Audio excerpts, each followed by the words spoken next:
A voice that fortified a singing career that lasted for over 3 decades.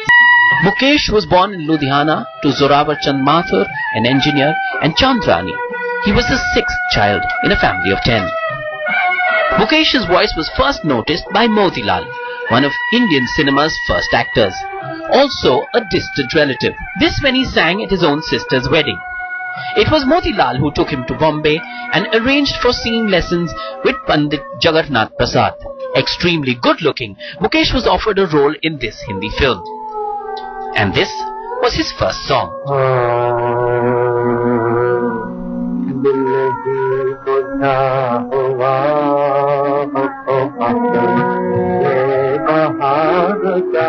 But the beginning of his playback career would come with this film.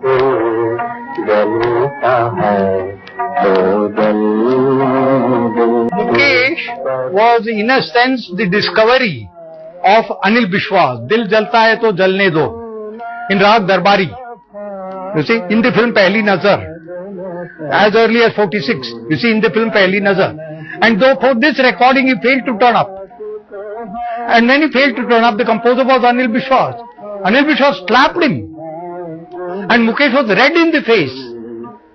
But I am just mentioning the fact that Anil Bishwas slapped him in order to emphasize how much singers took from composers those days and how ready they were to learn. Mukesh apologized immediately and he said, and after that look at the rendition that Anil Bishwas has got out of him. This is the nearest, this was considered the nearest thing to K.L. Saigal. A fan of the legendary K.L. Saigal, Mukesh idolized him, so much so that his voice was a duplicate of Saigal's. Somebody had to pull him out of that Saigal syndrome also.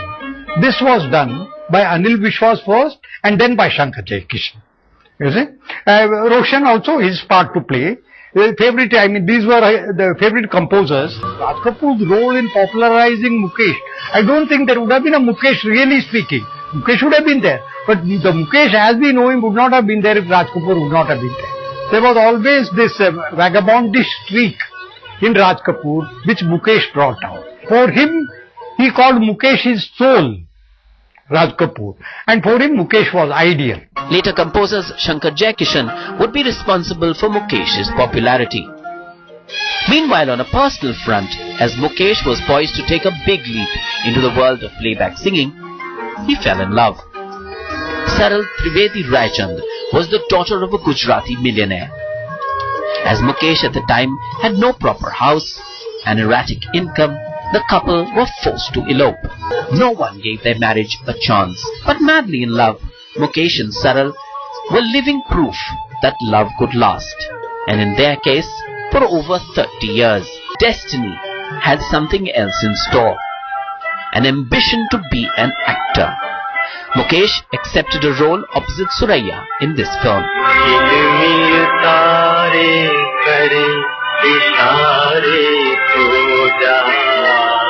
The collaboration between Raj Kapoor and Mukesh begins with Aag 1948, Raj Kapoor's very first film, and I mentioned the song Zinda Hu Main Is Tarah Ki Gam Mein, Zindagi Nahi, which is in Raag Bhairavi.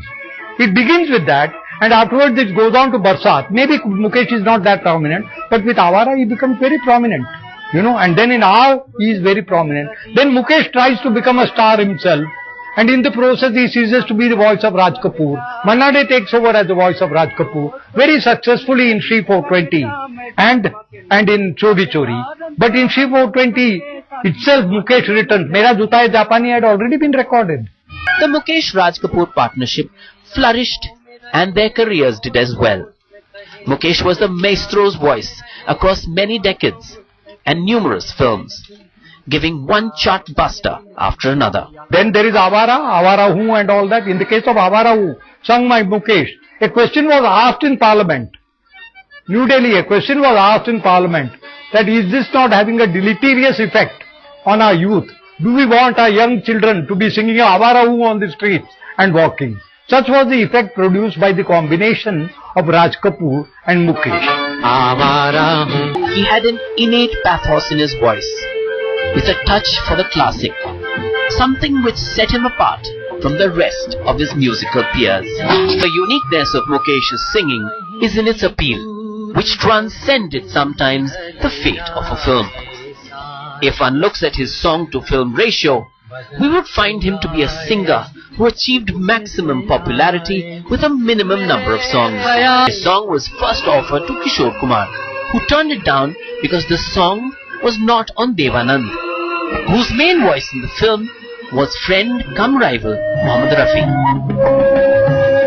Such was the Mukesh effect that S.D. Burman, who didn't really like Mukesh, was compelled to get the singer to sing for him in Bandhani. The one song hit for Mukesh was the film Rajnigandha, composed by the genius Salil Chaudhary. Mukesh's mass appeal was in his golden voice, which the Aam Janta related with. Yet, he often wasn't the first choice for many music composers. R.D. Burman, much like his father S.D., was prejudiced against the singer, in spite of Mukesh singing hit songs like this one for him.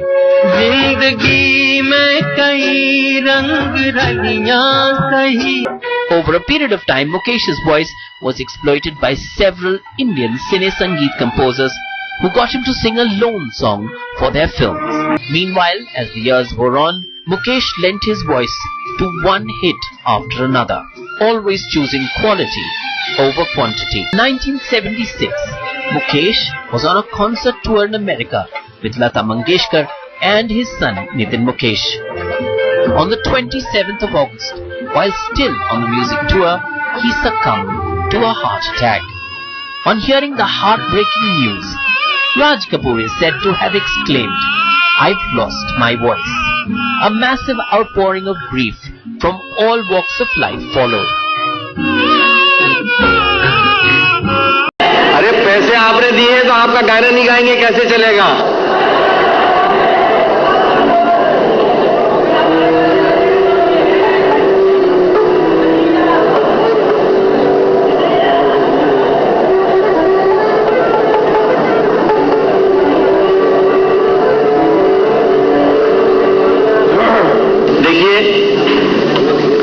अगला गाना है film मेला।